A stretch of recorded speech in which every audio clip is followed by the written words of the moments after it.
Hi everyone. Today we're diving into another deeply chilling case.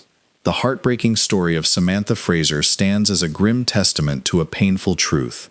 True monsters cannot be reformed, not even by a skilled, compassionate psychologist. At the very first sign of cruelty, you must run. People like this do not change.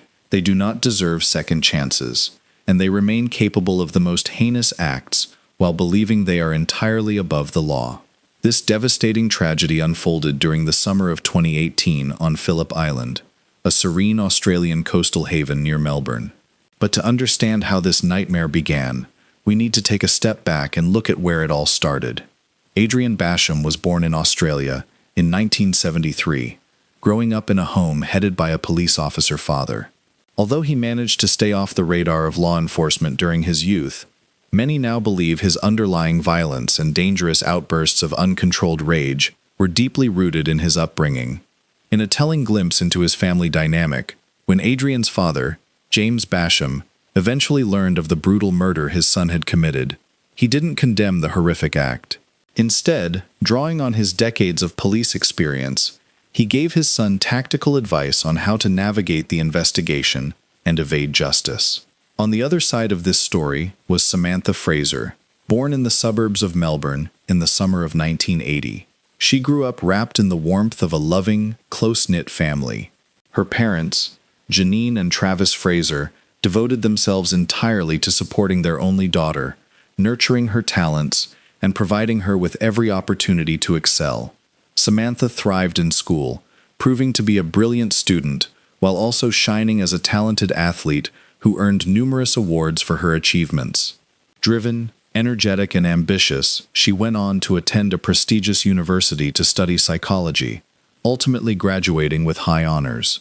Throughout her college years, Samantha remained deeply passionate about athletics, throwing herself into acrobatics, gymnastics, and dance, eventually becoming the leader of the university's cheerleading squad. After earning her degree, Samantha channeled her passion into her lifelong calling, taking a position as a psychotherapist at a major medical center. Her empathy, brilliance, and dedication quickly earned her the immense respect and trust of both her colleagues and her patients.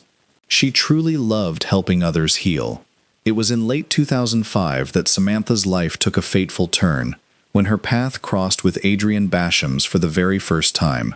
At first, their connection was purely friendly, but it quickly blossomed into a passionate romance.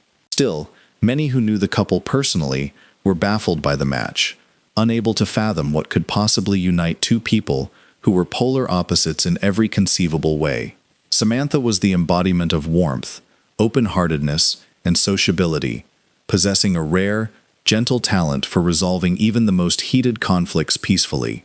Adrian, on the other hand, was sharp, abrasive, and domineering, defined by a quick-tempered and confrontational nature that often alienated those around him.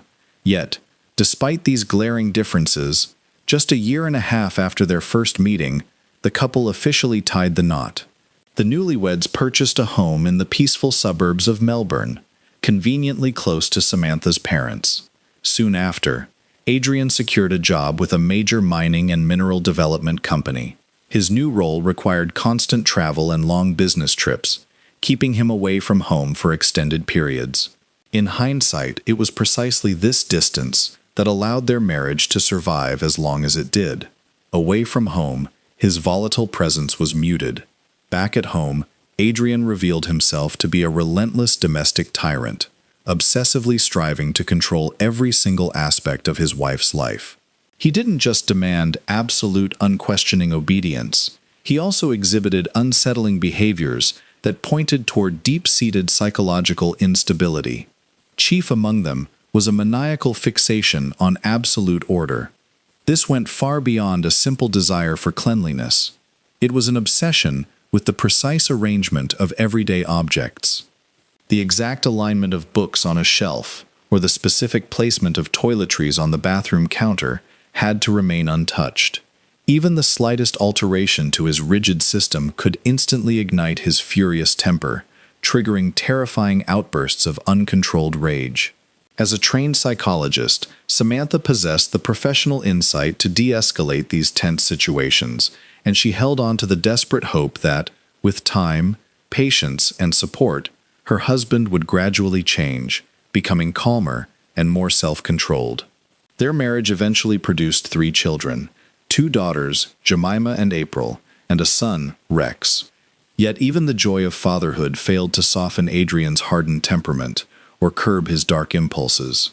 In 2014, an explosive domestic argument escalated into physical violence when Adrian brutally assaulted Samantha. Devastated and shaken, Samantha ultimately chose to remain silent. She did not report the incident to the police, nor did she confide in those closest to her, naively convincing herself that it was an isolated mistake that would never happen again. Her family, friends, and colleagues had no idea that behind closed doors, her husband had crossed the ultimate line and laid hands on her. However, a year later, history tragically repeated itself. Adrian attacked her once again, delivering another violent beating. This time, Samantha knew she could no longer live in denial.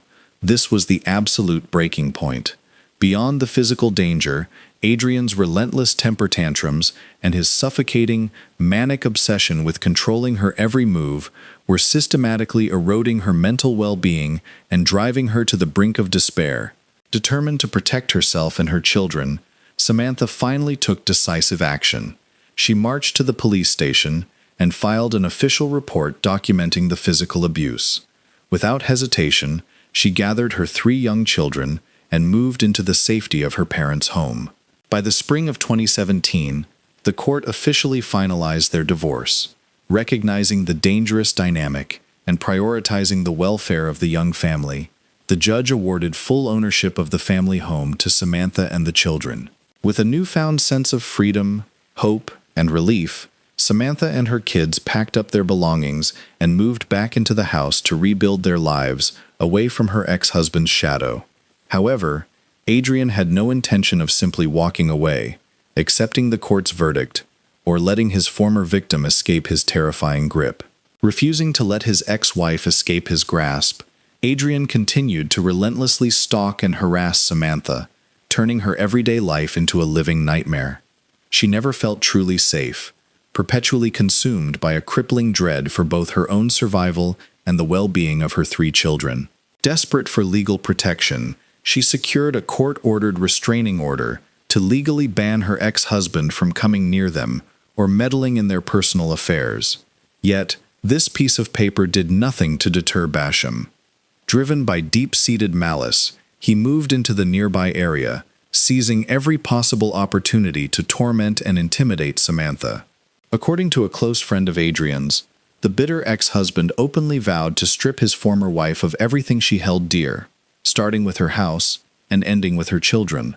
He made no secret of his intentions, repeatedly uttering explicit threats of extreme physical violence against her. Shortly before the tragedy unfolded, Adrian once again cold-bloodedly remarked to his friend that Samantha would soon pay dearly for everything she had done. Though Adrian looked terrifyingly severe as he said it, his friend tragically dismissed the sinister warning as empty bravado, until the horrifying news of Samantha's death shattered that illusion. Living under the crushing weight of relentless fear and psychological strain, Samantha transformed her home into a fortress. She installed a high-tech security alarm, placed sturdy metal bars over her windows, and mounted surveillance cameras around the perimeter of the property. She openly confessed to those closest to her that her greatest fear was that her ex-husband would break inside during the dead of night to harm her or the children. Roughly a year after the divorce was finalized, however, a subtle shift occurred. Samantha began to feel as though her ex-husband had finally cooled off and moved on. His sightings around her neighborhood grew increasingly rare, lulling her into a comforting, yet fragile, illusion of safety. Feeling the heavy veil of anxiety lift, Samantha slowly opened her heart again and embarked on a new romantic relationship, daring to imagine a bright, peaceful future for her family. On July 22, 2018, Samantha celebrated her 38th birthday, surrounded by cherished friends and her new partner, Wayne. Those who attended the gathering fondly remembered her looking genuinely happy, vibrant, and at peace with her life and the safety of her loved ones. Just a few days prior, Wayne had proposed to her, and she had joyfully accepted. The happy couple was actively planning a blissful wedding and preparing for an extended vacation abroad, a long-awaited getaway meant to help them leave the painful memories of the past behind and step into a fresh, hopeful new chapter together. The very next morning, after dropping her children off at school, Samantha was driving toward her workplace when her phone rang. A local acquaintance was on the line, delivering a chilling warning. Adrian had been spotted lurking in the immediate neighborhood of her home. The news sent a sudden spike of anxiety through Samantha, though she forced herself to stay calm and simply remain vigilant. She was scheduled to face her ex-husband in court in just a couple of weeks regarding the ongoing domestic violence case, and a deep, nagging dread told her he might seek revenge to stop her from testifying. Seeking comfort, Samantha called her best friend to voice these troubling fears. Her friend did her best to soothe her frazzled nerves, offering reassuring words before they hung up. Tragedy struck immediately after. That brief phone call was the absolute last time anyone would ever hear Samantha alive. Later that afternoon, when Samantha failed to show up at school to pick up her children, alarm bells immediately rang. The children's teacher, who was well aware of the dangerous ongoing turmoil in the Fraser household, recognized that something was terribly wrong and promptly alerted the police. Officers rushed to the residence to perform a welfare check. At first glance, everything appeared calm and undisturbed, as if the homeowner simply had not returned from her daily errands yet. However, when the officers proceeded to inspect the attached garage, they were confronted by a horrifying scene. The lifeless body of the 38-year-old mother was suspended from a structural fixture on the garage door. At a quick, superficial glance, the scene appeared stage-managed to mimic a suicide. Yet the horrific condition of Samantha's body immediately shattered that narrative. It looked as though she had been violently struck by a massive truck. Virtually no part of her skin was left unblemished. Her hair was strangely soaked with water, matted down, and falling heavily across her face to obscure her features. Oddest of all, she was no longer wearing the outfit she had left the house in that morning, and her shoes were nowhere to be found. It was instantly, unmistakably clear to the investigating officers that a perpetrator had been inside that garage with her, desperately trying to stage a self-inflicted hanging. However, the killer had made a series of sloppy, amateur mistakes. For instance, while an overturned stepladder lay on the ground near the body, the rope had been left so absurdly long that Samantha's feet were still resting firmly on the concrete floor. Furthermore, her body bore devastating marks of a brutal physical assault that clearly occurred before her death. Severe bruising discolored her eye and temple, while violent abrasions, heavy hematomas, and deep contusions covered her entire torso and limbs, serving as painful proof of a desperate, terrifying struggle for her life. As the subsequent forensic medical examination revealed, the tragedy was even more brutal than it initially appeared. The autopsy determined that Samantha had suffered a devastating head injury, rendering her either completely unconscious or already dead by the time her body was suspended from the garage ceiling. Yet, the brave mother had fought back with everything she had. Beneath her fingernails, forensic experts discovered traces of blood and skin tissue, conclusive proof that she had fiercely resisted her attacker, desperately clawing at her tormentor in her final moments.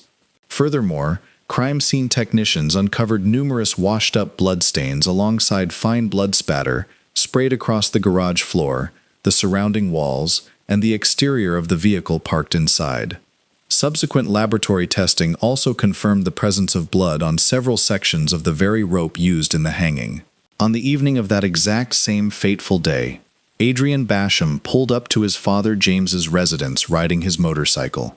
He appeared visibly rattled, his composure shaken, and his face bore several fresh, raw scratches. Sensing his father's suspicious gaze, Adrian grew evasive when pressed for an explanation. He hastily claimed that the unsightly abrasions were merely the result of low-hanging tree branches brushing against his face while riding his motorcycle without a helmet. Immediately after giving this shaky excuse, he grabbed a large pack of wet wipes and obsessively set to work scrubbing down his motorcycle, insisting he was simply trying to clean off the swarm of insects that had plastered themselves to the bike during his ride. As a retired police officer, James Basham instantly knew something was profoundly wrong. His seasoned law enforcement instincts screamed that his son was hiding a sinister reality. His dreadful suspicions were confirmed the very next day when homicide detectives arrived on his doorstep, seeking answers about Adrian and identifying him as the primary suspect in his ex-wife's gruesome murder. Understanding the catastrophic gravity of the situation, James made a choice to protect his son. He initially lied to the investigators, claiming he had not seen or heard from Adrian, purely to buy crucial time. Once the officers left, the former lawman leveraged his insider knowledge of criminal proceedings to instruct his son on precisely how to act, what to say, and how to navigate police questioning to either evade conviction entirely or, at the very least, minimize his ultimate punishment. Following his father's cynical advice to the letter, Adrian maintained a cold, stoic silence as detectives formally read him his charges, offering no resistance as he was taken into custody.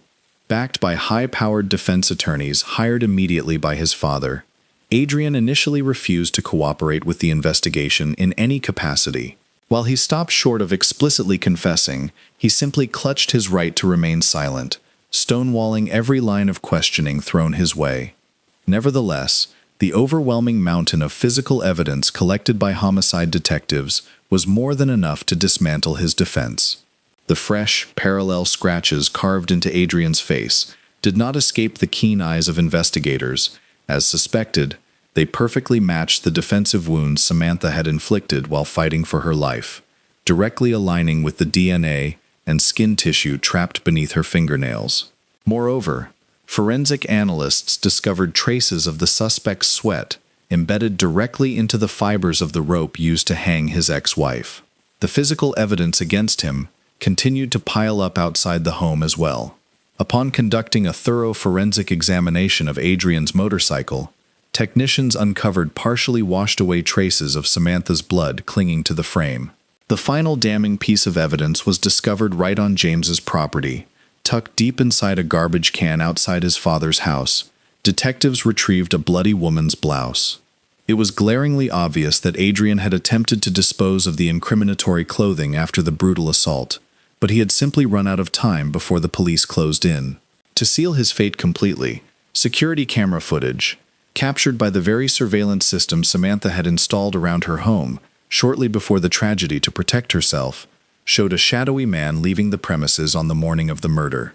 The surveillance video recorded a shadowy figure hurriedly fleeing the crime scene on the very morning of the murder, although the suspect had pulled a dark hood low over his baseball cap to obscure his face.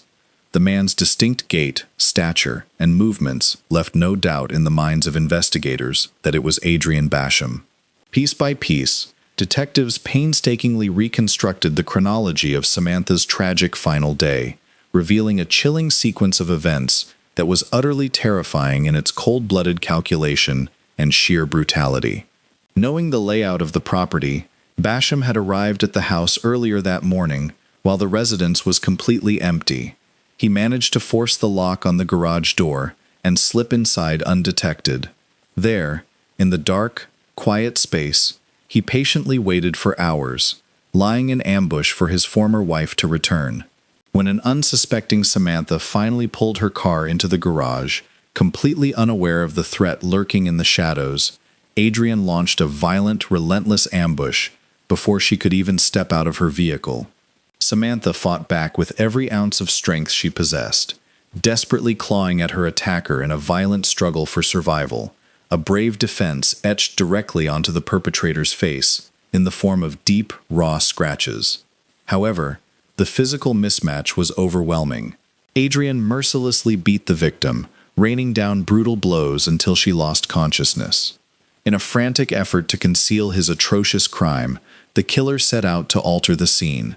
He removed Samantha's blood-stained blouse and replaced it with a plain black t-shirt he had scavenged from inside the house. To hide the severe head injuries he had inflicted, he doused her head with water, attempting to wash away the crimson pooling in her blonde hair. Adrian then wrapped a heavy rope around his ex-wife's neck and suspended her body from a structural beam on the garage door. To reinforce the illusion of a self-inflicted act, he placed an overturned stepladder on the floor beside her body, but in his haste and panic, he completely miscalculated the length of the rope, leaving her feet resting on the concrete floor.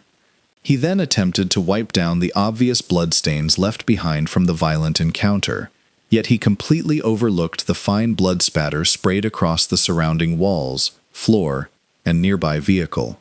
It remains a deeply mind-boggling and heartbreaking tragedy that a vibrant young woman, a devoted psychotherapist, and a loving mother of 3 young children was found dead inside the garage of her own home. The killer had gone to terrifying lengths to stage her death as a voluntary suicide, yet the overwhelming mountain of forensic clues screamed a very different, horrifying truth. Furthermore, the devastating condition of Samantha's body clearly indicated that she had endured a prolonged, unimaginable martyrdom at the hands of her attacker during her final moments.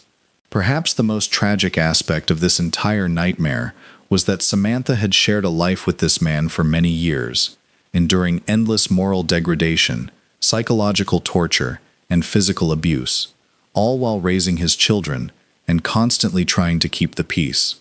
When Adrian realized that maintaining a cold silence or denying his presence at the crime scene was entirely useless against the overwhelming mountain of forensic evidence, he hastily shifted his tactics. Changing his story, Basham admitted that he had indeed gone to his ex-wife's home on that fatal morning, but claimed his only intention was to have a peaceful conversation and convince her to withdraw her pending domestic violence lawsuit against him.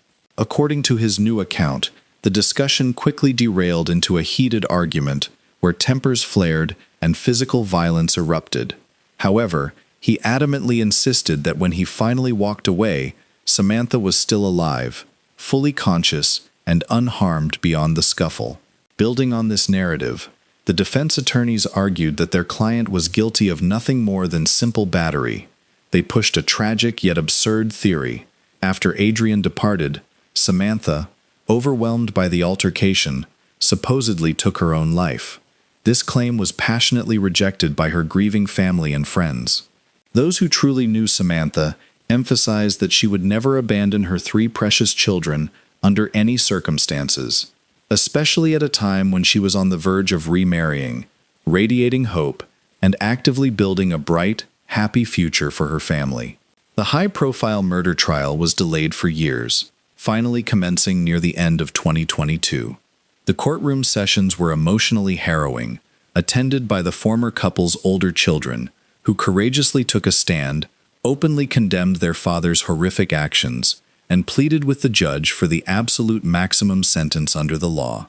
The youngest son was spared the psychological trauma of attending the proceedings, as the young boy was still gripped by a deep, paralyzing panic and sheer dread at the mere thought of his father. Throughout the trial, the defense desperately attempted to portray the fatal attack as a sudden, spontaneous outburst, claiming the defendant had acted in a state of extreme emotional distress. However, this line of argument fell completely flat in the face of cold, hard facts. Prosecutors systematically dismantled the defense's narrative by highlighting the undeniable premeditation involved. Adrian had broken into the garage, waited silently in the shadows for hours to ambush his victim, meticulously brought items to stage the crime, and taken calculating steps to wash away bloodstains and destroy incriminating evidence. The long-awaited legal conclusion to this agonizing saga finally arrived in February 2023. The court declared Adrian Basham guilty of brutal, premeditated murder, sentencing him to life in prison with no possibility of parole for at least 30 years. Following the sentencing, Janine and Travis Fraser, Samantha's devoted parents, officially stepped in to take full legal guardianship of her 3 children, providing them with the loving, safe, and stable environment their mother had always dreamed of. Thank you so much for watching, everyone. Please don't forget to subscribe to the channel.